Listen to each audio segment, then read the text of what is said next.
ओम नमस्ते जी।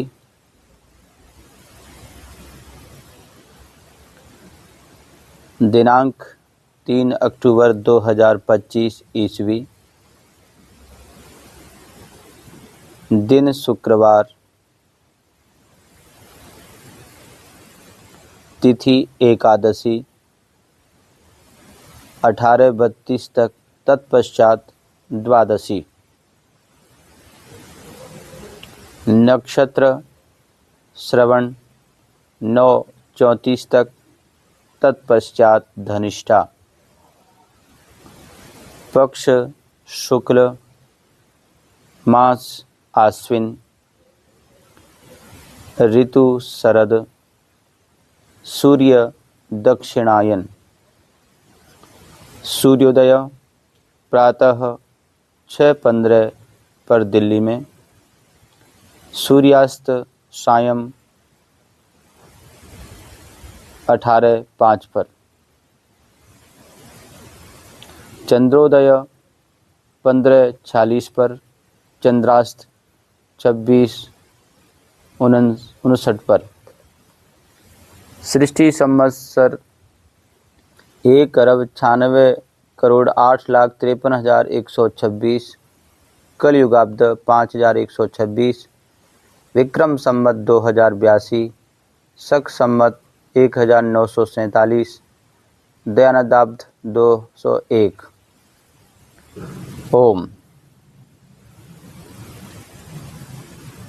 संसार में ईश्वर, जीव व प्रकृति, इन तीन अभौतिक व भौतिक पदार्थों का अस्तित्व है।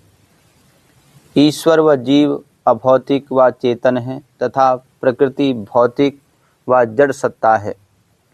ईश्वर सच्चिदानंद स्वरूप, निराकार, सर्वज्ञ, सर्वशक्तिमान, सर्वव्यापक, सर्वंतर्यामी, न्यायकारी तथा जीवों के कर्मों के अनुसार उनके जन्म व मृत्यु की व्यवस्था करने वाली सत्ता है। हमें अपने मनुष्य जीवन के कर्मों के अनुसार ही सुख व दुख प्राप्त होते हैं। संसार में जीवात्माओं की संख्या अनंत है, क्योंकि कोई भी मनुष्य व विद्वान जीवात्माओं की सही संख्या जान नहीं सकता। परमात्मा के ज्ञान में जीवों की संख्या परिमित है। जीवात्मा स्वरूप से सतचित, अल्पज्ञ, अल्पशक्तिमान, एकदेशी, ससीम, अनादि, अमर, अविनाशी, जन्म मरण धर्मा है एवं सत्य व पाप पुण्य आदि कर्मों का करने वाला है। यह अतीत में संसार में विद्यमान प्राय सभी योनियों में जन्म ले चुका है और अनेक बार मोक्ष भी प्राप्त कर चुका है। जीवात्मा को मरने से डर लगता है। इसका कारण आत्मा में पूर्व जन्मों की मृत्यु के संस्कार हैं। जीवात्मा के पाप पुण्य कर्म ही उसके भावी जीवन का निर्धारण करते हैं अथवा कराते हैं। यदि हम पुण्य अधिक करते हैं और पाप कम, तो हमारा मनुष्य जन्म योनि निश्चित होता है। अन्यथा इसके विपरीत होने पर हमें पशु पक्षियों आदि नीच योनियों में जाना पड़ता है। संसार में हम अनेक परिस्थितियों में मनुष्यों व पशु पक्षियों आदि को देखते हैं। वह सब अपने पूर्व जन्मों के कारण से है। इसका अन्य कोई तर्क व युक्ति सिद्ध उत्तर नहीं है। अतः वैदिक मान्यताओं और ईश्वर के कर्म फल सिद्धांत को जानकर हमें पाप व बुरे कर्म करने से बचना चाहिए। हमें जीवन में ईश्वरोपासना, अग्निहोत्र, यज्ञ, माता पिता की सेवा, ज्ञानी अतिथियों का सेवा सत्कार तथा सभी प्राणियों के प्रति मित्रता व सहयोग का भाव रखना चाहिए।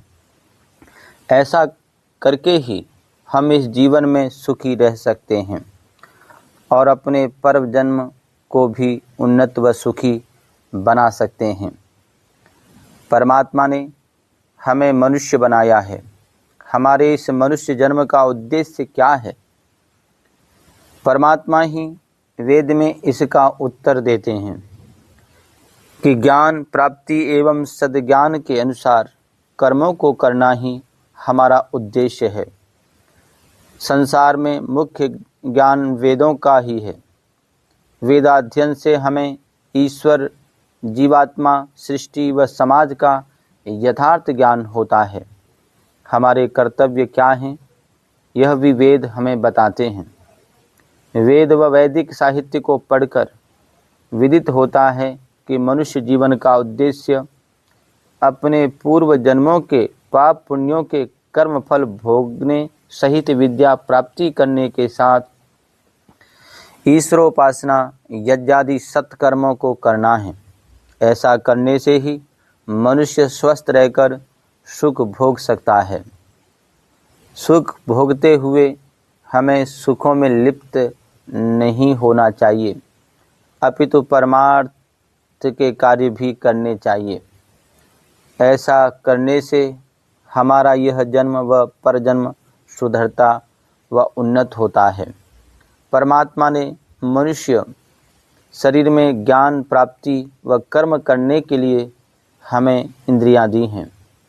हमें वेद ज्ञान को प्राप्त कर ईश्वरोपासना व अग्निहोत्र आदि के द्वारा ईश्वर का साक्षात्कार करना है।